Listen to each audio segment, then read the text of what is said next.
11:35, and we are out of executive session. Item number 14. No action. Any comments from Commissioner's Court? The warming stations. I talked to Southern Oaks Volunteer Fire Department, and they said they would have something at the fire department, you know, if they need it, and there will be one in Streetman, at the fire department up there. You know, we're working on some stuff, so I mean, if somebody knows the need or whatever, just let me know. But that's two places that I've been working on. So we talked to the senior citizens, Senior Services yesterday. and they will be open. They'll have cots and blankets and that kind of stuff. I spoke with James Monks, Mayor and Tig yesterday, and he said that they had a board meeting last night, and he would get back to me to see if they're going to have one open that night. I was like, so Fairfield, Streetman, and The lake, Fire Department.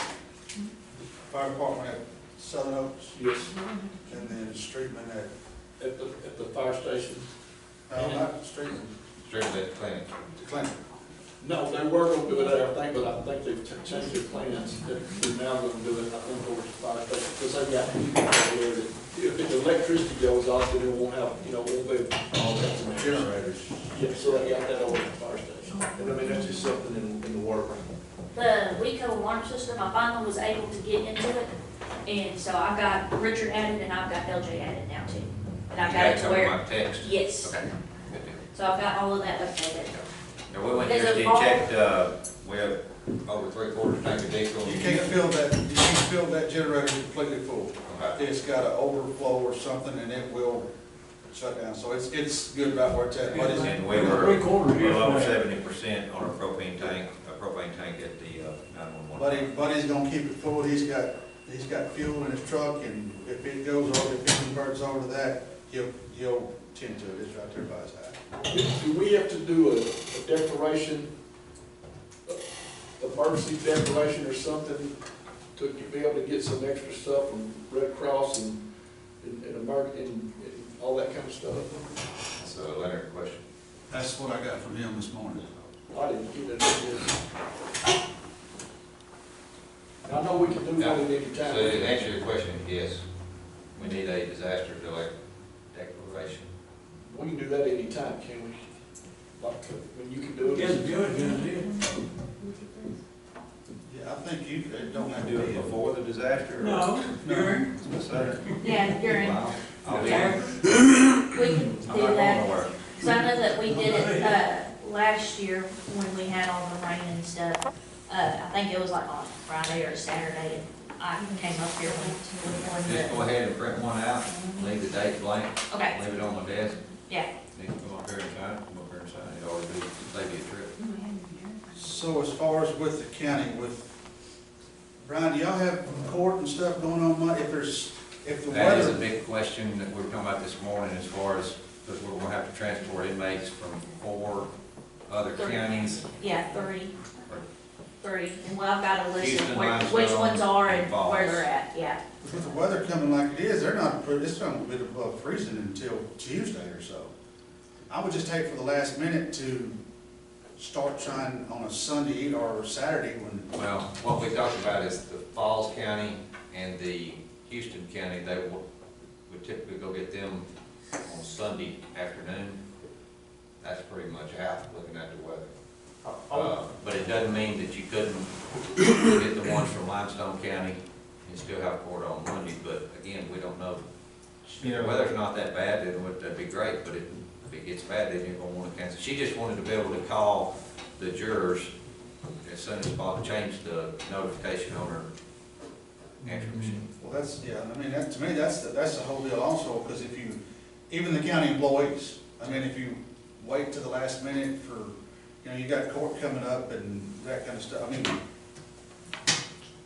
when will you make that decision? Would it be, wait and see what how much rain stuff we got done? Yeah, it's a good question. I know for court, just so everybody's clear, like judge's ultimate authority, but I'm flexible. I mean, if something needs to change, if we can't transport them, we can make that work. It's not gonna be in the world, right, from my world of going to court and not having some inmates there. So do you have a jury, you don't have a jury trial? So on Wednesday, no, sir, on Wednesday, the only jury we have coming in is on Wednesday, we're picking a new grand jury. Okay, But you would hope Wednesday. yeah.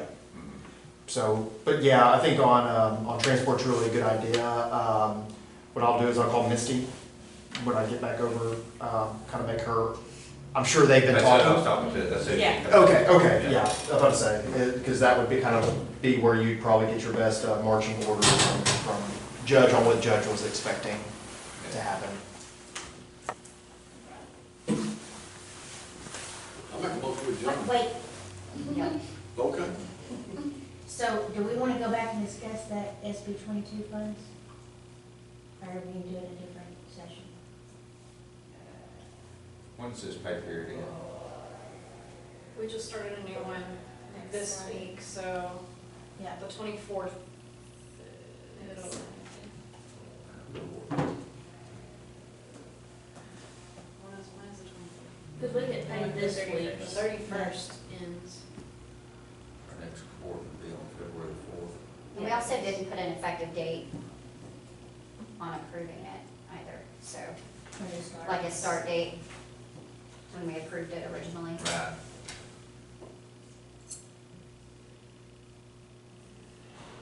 I mean, we have a spreadsheet you want to look at.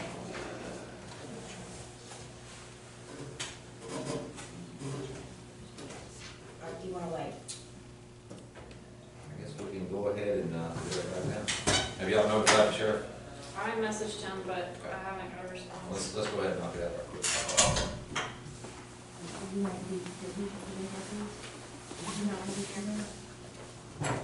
So if we can, we'll go back to item number 12. And auditor's office, treasurer's office have run some numbers, and for that to happen, there are a couple of positions which I think have never been filled since they were put on, were they? Right. So essentially, what you're looking at is if we do it like what was approved earlier, salary alone is $390,000 for the year. We realize we're gonna have extra money this year because we have these months that are not covered, that we haven't used these funds in, but going forward, if we approve it now, we will not have those funds next year. And that's not including their retirement, their insurance that we have to pay, that's just salary alone with what we approved is already $40,000 over. So on the sheet that we gave y'all, the highlighted yellow number, if we did it current, how we just talked about it, it would be at $531,000, including insurance, retirement, the raises, to the salary supplement. So if we flip the page, if we did away with 2 of the deputy SB 22 positions and just left the 1, That's a jailer too, though. and down below, we would have no jail full-time. It would just be the supplement to the jail transport position. That comes out to $289,000.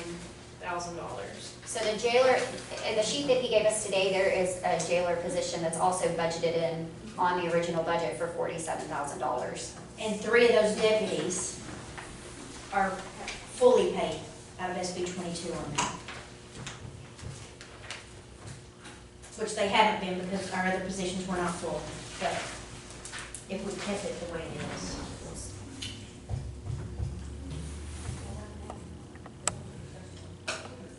We'll see what he said, because he's gonna get the increase, he's just gonna lose 2. 2 positions that have never been filled anyway. Right. Well, There's really not- technically 3, so it's gonna be 2 deputies and the jailer. And a jailer, so there'll only be 1 deputy under SB 22. So is there a jailer's position open right now? And then, yeah. That position's never been filled, has it? None of them, yeah. Well, the jailers are full right now, right? General fund. The general fund, Not yes. SB But this 22. position has not SB been 22 has never been filled. So There was it- only one jailer for SB 22? this, yeah. Because we have 80,000. Yeah. somewhere. Give a little, give a little. Yeah, And in the second sheet, it would give him, at the end of the year next year, like I said, this year we know we're gonna have extra money, but next year he'll have about $61,000 left over after all of the salaries if we cut those 2 deputies and the 1 jailer. So the motion would be to cut 2 SB 22 deputy positions and 1 SB 22 jailer position. Unless the sheriff has something other that he wants to do with it. I mean, but looking at what was approved, if we keep it at these same numbers, we'll have to cut positions because there's no way we can, Wish she was up here. yeah. I tried calling him and then he'll. Y'all need to go again?